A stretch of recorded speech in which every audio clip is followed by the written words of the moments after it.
July August গণহত্যার অভিযোগে সাবেক প্রধানমন্ত্রী শেখ হাসিনা ও পলাতক আওয়ামী লীগ নেতাদের গ্রেফতারে ইন্টারপোলের রেড নোটিশ জারির বিষয়ে পদক্ষেপ নিতে পুলিশের আইজিকে চিঠি দিয়েছেন চিফ প্রসিকিউটর।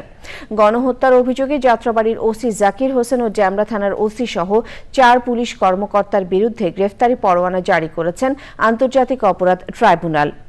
একই সাথে মানবতা বিরোধী অপরাধে সাবেক সেনা কর্মকর্তা জিয়াউল আহসানকে জিজ্ঞাসাবাদের অনুমতি দিয়েছেন আদালত। মাজহার হক মান্নার রিপোর্ট। জুলাই আগস্ট গণহত্যার অভিযোগে ২৭ অক্টোবর শেখ হাসিনা সহ ৪৬ জনের বিরুদ্ধে গ্রেপ্তারি পরোয়ানা জারি করে আন্তর্জাতিক অপরাধ ট্রাইব্যুনাল।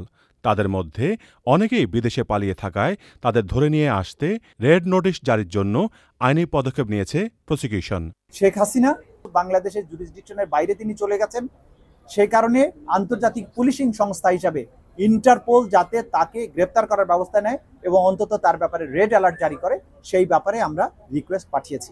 যাত্রাবাড়ি ও ডেমরা এলাকায় ১০০ থেকে ১৫০ লোককে হত্যা করার অভিযোগে পুলিশ কর্মকর্তাদের বিরুদ্ধে গ্রেপ্তারি পরোয়ানা জারি করার জন্য ট্রাইব্যুনালে আবেদন করে প্রসিকিউশন। জাকির হোসেনের বিরুদ্ধে সহ আরও ৩ জন পুলিশ অফিসার যারা যাত্রাবাড়ির অ্যাট্রোসিটির সাথে যাদের ব্যাপারে আমরা অকাট্য প্রমাণ পেয়েছি, এরকম 4 জন অফিসারের বিরুদ্ধে আমরা গ্রেপ্তারি পরোয়ানা চেয়েছিলাম, আদালত সেটা মঞ্জুর করেছে। হত্যায় ইন্ধনদাতা হিসেবে সাবেক র্যাব কর্মকর্তাকে জিজ্ঞাসাবাদ করার জন্য আবেদন করা হয়।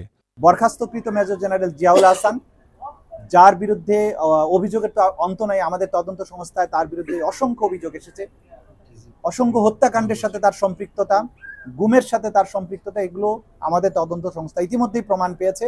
বাকি তো আরও তদন্ত পূর্ণাঙ্গভাবে হলে তার ব্যাপারে জানা যাবে। যেসব পুলিশ কর্মকর্তা জুলাই গণহত্যায় জড়িত না, তাদের নির্বিঘ্নে দায়িত্ব পালন করার আহ্বান জানিয়েছে prosecution. Mazhar Haque Manna, channel I, Dhaka.